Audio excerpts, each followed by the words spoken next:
Agreement between government and டிக்கி. நீ அங்கே தானே போய் கேட்கணும். என் ரோலோ என் பேரோ எங்கேயாவது இருக்குதா? என் அண்ணன் பையன் அதில் ஒன் ஆஃப் த ஒர்க்கர் இருக்கக்கூடாதா? அவன் ஒரு தலித், ஒன் ஆஃப் த ஒர்க்கராக இருக்கக்கூடாதா? அது குற்றமா? சொல்லுங்க. நீ எவ்வளோ காலம், எத்தனை 1000 ஆண்டு காலம் வந்து நீங்கள் இது மாதிரி குற்றச்சாட்டு சொல்லிட்டு இருப்பீங்க? நீ யாருக்கு எதிராக பேசுகிற? இந்த குற்றச்சாட்டெல்லாம் அம்பேத்கருக்கு எதிராக பேசுகிற, அம்பேத்கர் பிள்ளைகளுக்கு எதிராக பேசுகிற அண்ணாமலை.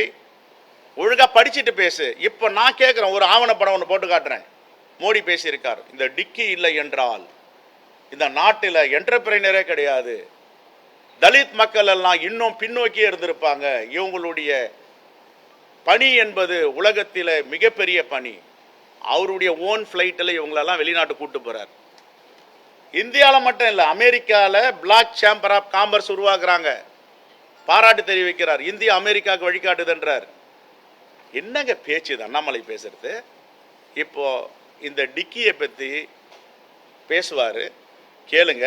மோடி என்ன பேசுகிறாருன்ட்டு அவர்கிட்ட கேள்வி கேளுங்க. உங்கள் பிரதமர் இந்த ஆர்கனைசேஷனை பற்றி, உலக புகழ்பெற்ற ஆர்கனைசேஷன் பேசுகிறாரு, நீங்கள் குறை சொல்கிறீங்களே. புரிந்துணர்வு ஒப்பந்தம் எடுத்து டிக்கிக்கும் கவர்மெண்ட்டுக்கும் ஆச்சு. செல்வ பெருந்துக்கு எங்கே வந்தார்?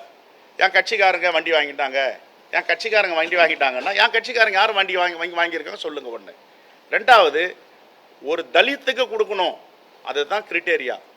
இப்போ மலம் மல்லிட்டு சுவேஜ் லைனில் இருக்கிறவங்க, அந்த குடும்பம் பாதிக்கப்பட்ட குடும்பம், போன தலைமுறையில் இந்த தொழிலை பண்ணிட்டு இருந்தவங்க, இது மாதிரி தான் ஒரு கேட்டகரிஸ் வச்சு நீ கேட்க வேண்டிய கேள்வி கவர்மெண்ட்டில். சரி, அதுக்கு மேலே சிபிஐ உங்கள்கிட்ட தானே இருக்குது, இடி உங்ககிட்ட தானே இருக்குது. என்ன பண்ணணும் நீங்கள்? சார், இது மாதிரி ஒரு சந்தேகம் வந்திருக்கு, எங்களுக்கு ஒரு புகார் வந்திருக்கு, சில பேர் சொல்கிறாங்க, இதை கொஞ்சம் விசாரித்து ரகசியமாக என்கிட்ட சொல்லுங்கள். நான் பத்திரிக்கையாளர் செஞ்சு இது காங்கிரஸை விட மாட்டேன், தமிழ்நாடு கவர்மெண்ட்டை விட மாட்டேன்னு கேட்கணும்ல. எதையுமே கேட்காம எவனோ ஒருத்தன் வாடகைக்கு விட்டுட்டு தெளிச்சிட்டு போகிறான்னா நீ அதை எடுத்து பேசலாமா? ஒரு தேசிய கட்சிக்கு அழகாது? நாங்கள் கூட பல குற்றச்சாட்டை வைக்கிறோம், ஆதாரபூர்வமாக வைக்கிறோம், அறிவுபூர்வமாக வைக்கிறோம். நீ அது மாதிரி வை. எவனோ எழுதி கொடுத்தத உடனே எவர் வந்து ட்வீட் போடுறார், பேஸ் நாங்கள் சொன்னதை நீங்கள் போட்டீங்க அப்படின்னு. என்னங்க இது கலாச்சாரம்? எங்கே போயிட்டுருக்கு? அதனால் தலித் மக்களுக்கு எதிராக ஆர்எஸ்எஸ் உடைய அடக்குமுறை இது ஒரு மறுவடிவம் பெற்று இதுமாரி ஒரு அடக்குமுறை. செல்வ பெருந்தகை எங்கே வந்தாருங்க? முதலமைச்சர் அன்றைக்கி என்ன பேசினார் அந்த இனாகிரேஷனில்? அவர் செல்வ பெருந்தகை தான் முதல் இதை பற்றி பேசினார் சட்டமன்றத்தில். என்கிட்ட என்ன, அது டெல்லிக்கு போயிருக்க ஒரு கூட்டத்துக்கு பத்திரிக்கை படிக்கிறேன். பத்திரிக்கை படித்தா அரவிந்த் கெஜ்ரிவாலுடைய அரசுடைய சாதனைகள் பற்றி போட்டிருக்காங்க. முதல் சாதனை, தினமும் கால் சென்டருக்கு 2000 கால் வரும், சிவேஜ் வாட்டர் அடிச்சுக்கிச்சு, ரோட்டில் சகட தண்ணி நிற்குதுன்னு.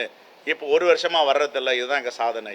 2வது சாதனை, யார் யாரெல்லாம் மலைக்குழியில் இறங்கி விஷவாயு தாக்கி தலித் மக்கள் இறந்தாங்களோ அவங்களுக்கு நவீன வாகனங்கள் கொடுத்து முதலாளி ஆக்கியிருக்கோம், என்டர்பிரைனர் ஆக்கியிருக்கோம். 2வது சாதனை. 3வது சாதனை, தலித் மக்கள்லாம் இன்கம் டேக்ஸ் அசஸ்ஸி ஆகியிருக்காங்க ஆம் ஆத்மி கவர்மெண்ட்டில். இதை பாட்டுதான் எடுத்தாந்து கொடுத்தோம் அந்த பேப்பரை. அதிகாரிகள் ஆய்வு பண்ணுறாங்க. அப்போ இருந்த ஒரு